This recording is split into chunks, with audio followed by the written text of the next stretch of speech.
Sometimes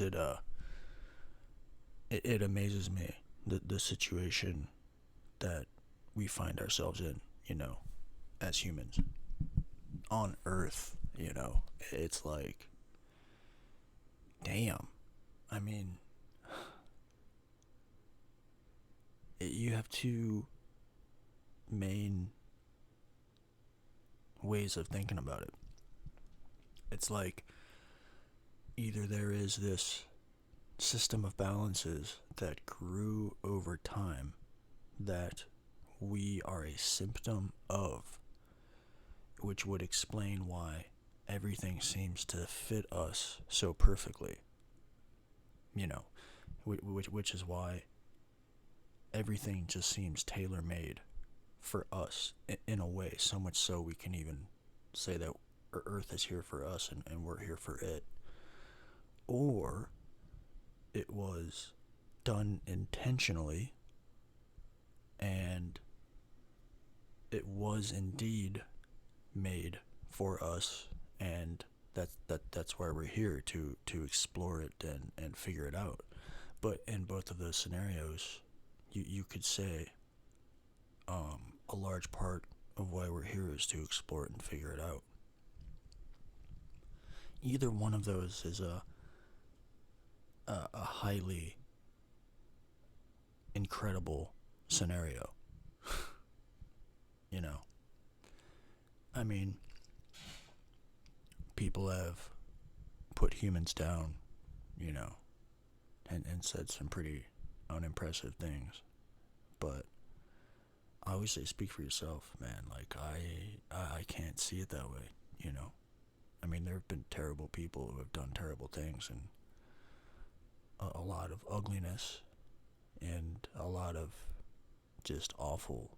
But for me, it's outweighed by all the good, you know, and the beauty. Um, for me, the ratio is nowhere near far enough to come to that conclusion that humans are bad, you know. And then there's myself. Like there's nobody I know better than I know myself, you know. Which is kind of a strange thing to say, but I mean, think about your own body, your own physical body. I mean, what do you know more about reality itself than the inner workings of you, you know? The way your nerve damage feels in your left leg, and the scars on your hands, and the actual experiences you've been through stored as memory. All of those things and so much more are just so intimate. And you have to admit, as distinct from all of that, there still seems to be this sense, this inescapable sense that there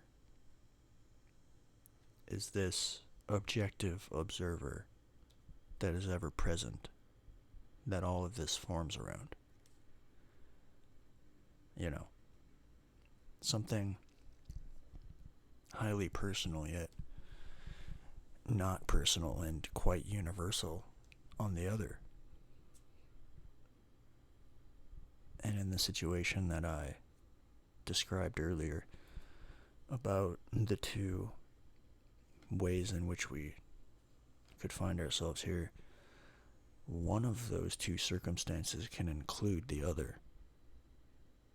And when I noticed that, it's why I started drifting toward one of the two.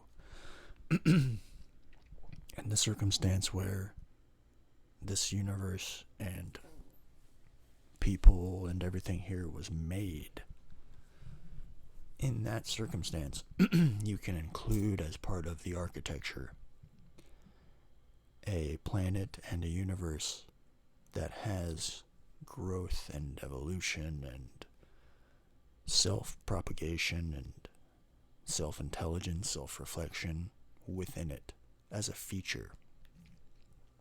But the other one, the naturally occurring universe that grows randomly but has points of patterning and points of attraction and repulsion and all of these characteristics. In that one, where Earth and our solar system just kind of grows the system of balances that we also grew out of, in that version, you must completely exclude the possibility of some sort of architect who designed it. So, even though they're two completely opposing ideas, decentralized and centralized, it's the centralized version that can include the decentralized version, because that ends up looking more like a federation, like the United States. It ends up looking like two levels that seem opposites that actually go quite well together. It's almost like federal and state, an equilibrium, an overarching designer with a will who embeds within reality spontaneity, because why not? If we are extensions or very direct creations of some centralized entity who is a lot like us, then the kingdom of heaven is truly within. Then the answers to the questions we might have, we have them. What if it's right here? What if it's available? I mean, what would you do? I ask this question all the time. When I talk to people, it's something that I'm curious about. If you were God, or something like that, what would you do? Infinite time, infinite time, and you can do any number of iterations, and you have infinite energy or vast amounts of energy to play with. It's not enough to build shapes and build planets and that stuff is great, but just like with us, it gets boring. You don't want to stare in the same direction all the time, and if you do, you need some time away from it, so it might change a little. Like the sunrise is great. It's brand new and beautiful every single day, but you don't stare at the sun, as beautiful as it is. I mean, you can stare at a nebula or a galaxy, which is great, but not forever. Of course you need more.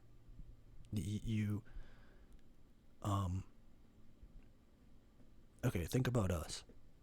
Like even in a video game, one of the greatest things you can encounter in a video game is another person, another will, another human being playing this avatar. It's cool to engage with scripted creatures, and scripted mobs, and those sorts of things to interact with, but they become predictable, and you figure them out. But not other people. As soon as you figure other people out and you best them, they have to adapt. Otherwise, that's the best of competition. And if that didn't happen, then every single year, the same team would win the Super Bowl, and they would beat every team they beat in the year before, and the very laws of everything would break if we stopped adapting. So it's obviously within our very, very most basic of natures to adapt. So we can look at the same thing every single day, and it can still be fascinating. which is weird, which is something that I didn't appreciate when I was younger. You know, I don't think I could quite understand that when I was younger. Because I wasn't always so smart, you know. I mean, I was always aware, and I could tell what was going on. You know, obviously, I was clever and I was capable, but I mean, there are things that you start to see in time when you have a chance to think about it. And even people you've known for years, people that you see every day, they can still be quite fascinating. And people still are spontaneous, even though we're highly routined. And what would we do if you could make a universe? We actually kind of have a chance to do that, you know, like I was saying, like with computers and video games, like people have made universes. And what do we do? A lot of the time we fight. We try to add as much stakes as we possibly can. We still want to avoid death. But, you know, in video games there's no real cost. I mean, there are stakes to dying in some video games. There are higher stakes than others, but, you know, it's obviously not the same as dying in real life, but it's just interesting, not only what we do, but what people want. Because people tell you what they want by what they buy. And the games that we seem to like the most are ones that are as accurate representations of the real world as possible, so we can basically live another life. And you know, like Grand Theft Auto. That's like one of the most popular games of all time. And so many people just spend time in that game running around a city, getting in cars, you know. Maybe they can do things that, you know, have some serious stakes in real life and just do it there, you know. And the new Grand Theft Auto game is going to be so groundbreaking. Like, it's going to be a big deal. It's so graphic, and the more graphic it is, a video game, the better it is. The more immersive it is, the better. It's like I said, like the games that we like the most do the best job of remaking reality. Like, the best football games have the best, most realistic physics. They have all the teams right, all the jerseys right, the names right, the stadium feels as real as possible. You know, you get to be all the players. Same with Call of Duty type games. Like, the more real it is, the better it is. And over time, we're making them more and more real. So, even in that simple example, where we can do whatever we want, literally, we can make whatever we want. And then, within that, people tell you what they want, you know, by buying it and playing it and spending hours and hours and hours playing it. We end up doing probably something similar to what a god would do. You know,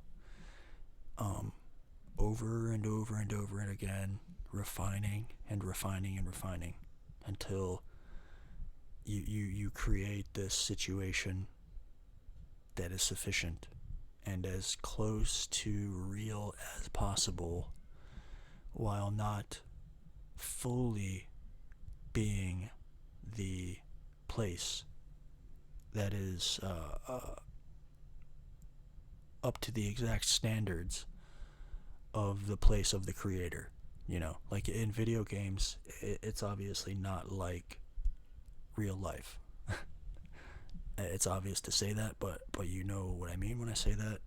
A video game can be very, very realistic, but it's never going to be as real as the sun on your skin and the sweat coming out of your sweat glands and your heart beating and all these things, you know. It's never going to be quite like that. And when I think of humans and reality, there just so happens to be a place they call heaven, too. Like, doesn't that just neatly fit? Like, as soon as we get a chance, we start making these alternative worlds, you know, as much like our own world as possible, but not quite there, you know. Well, we also want it slightly unrealistic too, because we want to be able to do things that we can't do here in the video games, you know. But we still want there to be cost and stakes, you know. We want there to be rules and, you know, certain things. But we also want there to be other agents too, other people that we can play against. And it just so happens in real life there's this story about this situation where Earth was made. And so are humans within the image of this thing that made us. And there's this other place called heaven that we go to when we die. And a lot of that has to do with how we live while we're on Earth. And it's just so similar, you know. And some people think that their whole life is fully determined by God, just like a video game, you know. Some people think everything that happens to them is because of God and God's will, you know. Some people think, some people pray to God before a huge battle and attribute their victory to God's favor. I mean, isn't that something? You know, what is that? Do you not understand the feeling that they're talking about when they do that? Like, they're desperate. Like, their shit's on the line. And sometimes people want to know that there's something else going on here. You know, this has to mean more. And that's a deep feeling, you know. And it's going to hit you at some point in life, if it hasn't already. There's something in us that really can't help but look. And it's not a, you know, emotionless look. It's kind of accompanied with a feeling.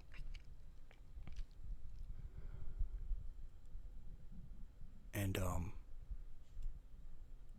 who's not to say that that's not the state of affairs? It doesn't have to be so dogmatic as, you know, all the stuff in all the movies. Actually, I think a lot of the entertainment industry and a lot of churches and Christians have done a terrible disservice to the whole idea of religion. For me and for a lot of other people.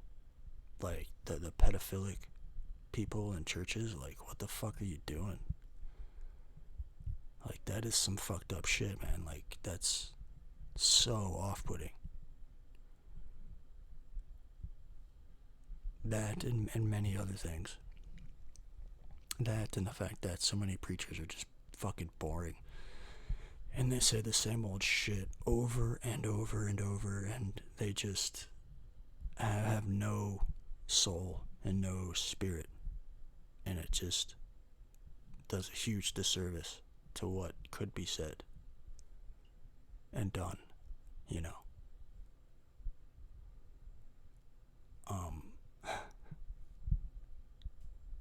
Yeah, I mean, there's so many possibilities and there's so many directions you can go in and so many things you can say about it. It's one of the biggest questions of humanity, and here's this book. And when I read it, like, I don't know about you, but I get a lot out of it. Like, to me, it's like magic words, you know, and I've never even been to church, but in passing, and I was just like, this is all you have to say, like this doesn't seem. It seems like there's a lot left on the table, and the things that are chosen to be said are so general and banal and vague and devoid of soul and non-specific and generalized and completely uncaptivating. And then you have the whole situation, like I was saying, with the pedophilic people in the churches. Like that's the worst of that's like the worst crime possible in like the worst place possible. It's like a double stab. And I completely understand people for being like, fuck that. Like I don't even want to be involved with that. You know. And then to cover it up too. It's like, what are you doing? It's like the true spark has been lost in a lot of cases. And I know there are plenty of good ones, plenty of them who are actually really thinking about this stuff, like actually thinking about the nature of reality, and not treating it as though it's a vague, generalized thing, but actually more of a ongoing quest for which, yes, we have a book for, but we also have the scientific disciplines. Like, I think those two things can go hand in hand. I don't think they have to be opposing forces. I think they were for a long time because that's how they started out. Actually, they started out more hand in hand because the early scientists wanted to figure out how God did it. But then over time, it became oppositional, which is fine because you have to trust the evolution of these things, It was a massive shift. And you really can't blame us, to be honest, for doing it the way we did it. That the worst part about it was probably the advent of the Soviet Union and Nazi Germany and all that, because that has left an enduring scar on Western civilization. The guilt for that is now heavier than any sort of Christian guilt that we've had in a long time. And at least Christian guilt was like, you know, it had goodness to it. That's a completely different type of guilt. I mean, who knew, right? Who knew that series of events was going to happen from Nietzsche, talking about the Übermensch, the Superman,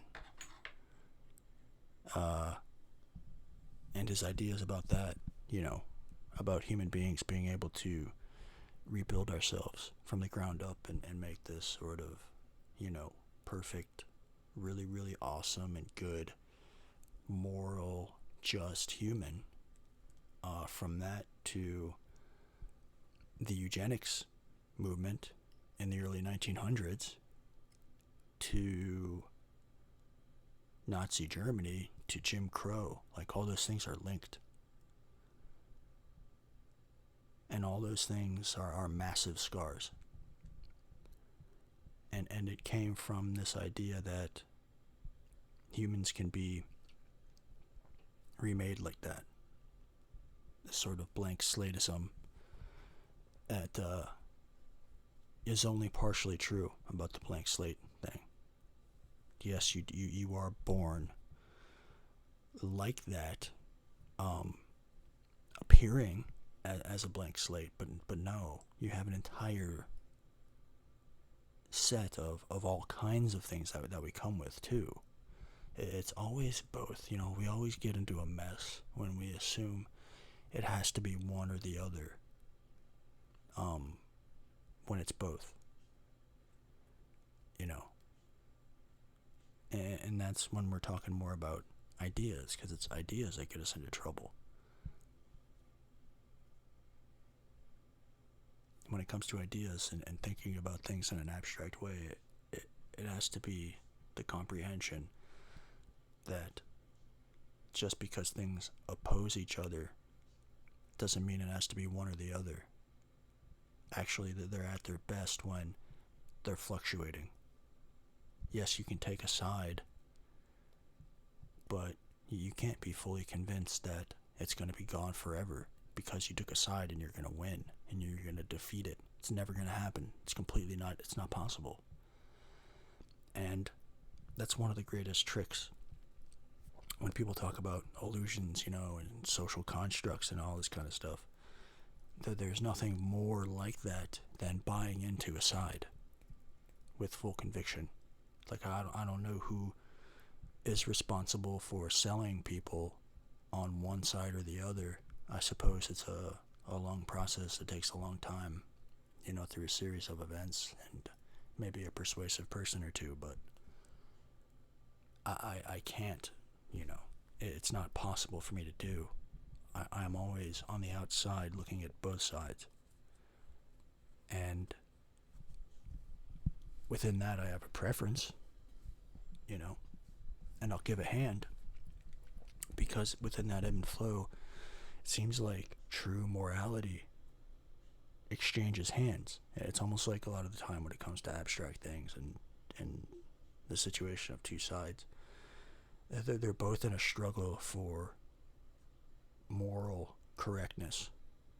Both sides want to have that backing. And for the longest time, if you had God on your side, then that's all you really needed, but you had it.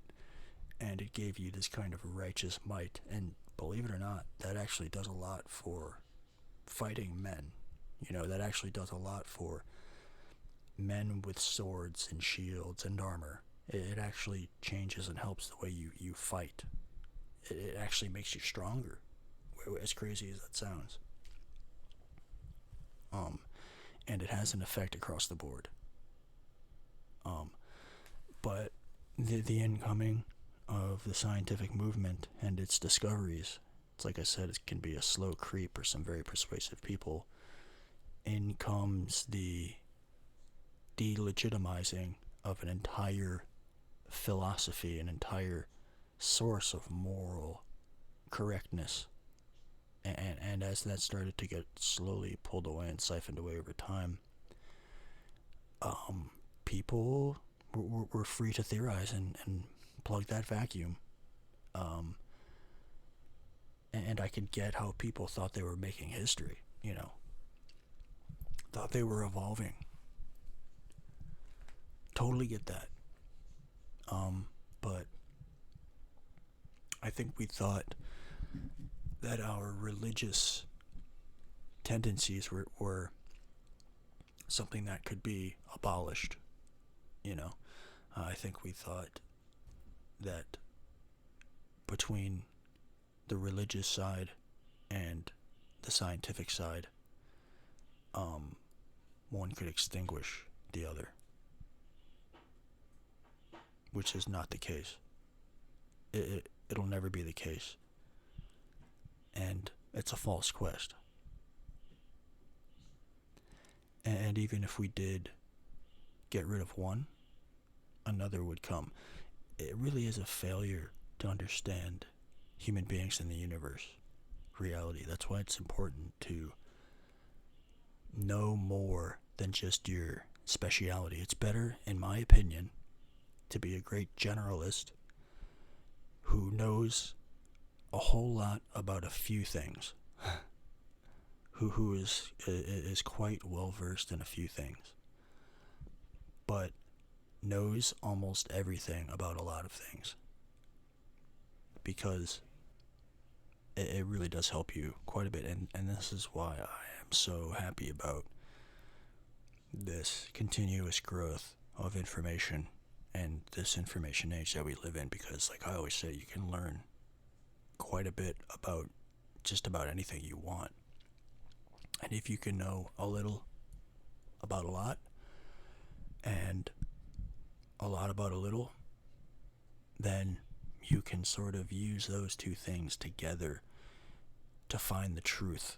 And I promise you, you can get to some pretty good shit, to where the words that I'm saying right now are pretty good, but I'll never actually be able to word what I know. And nobody who knows anything will actually quite be able to get to it, because the sublime nature of the truth in its most pure form is above words. Words are it, and they point to it, and words are connected to it, but they can never be it in its way that a human being can experience it. It's like that situation that I once described of trying to describe the flavor of steak to somebody who's never had any steak. And at some point, you just have to eat the steak. You can't talk about it. And you can say some beautiful things about that steak. You know, you can write a book about it. You can go on and on and on and just talk about that awesome, delicious steak. But it's never as good as just taking a bite. You know. And then when that happens, that other person can say, oh yeah, you were right, you know. And there's something to that kind of confirmation, or the opposite. You know, the person might say, how did you write all those books about that steak? How did you say all that? This is raw. It sucks. You know, and that's the zest there. That's the point of it all, really. You know, and that's just a simple example, but that's it. It takes a whole lot of words, and people who are good at words. You know, you don't really find that out, at least for me, until later. But there is certainly something going on in this universe with this whole human situation that is more than I think we've been led to believe. And even the religious types have been underselling it. Actually, they've been using the wrong ways of saying it. I don't even think they know what they're saying, or I don't even think they comprehend what it is they're dealing with. It's much larger, bigger, and more powerful and more awesome than can actually be said, as I've been saying. But some people do even worse and just don't even light that spark in anybody to share it in an adequate way, because the very least that we can do is say enough to light that spark in that flame. That's the best we can do, you know, and that's enough, to be honest, because that person can take that flame and light things up on their own and experience things on their own, which is obviously the best way, always.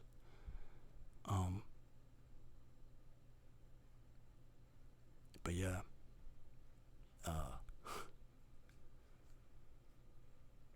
there's always so much that can be said, you know,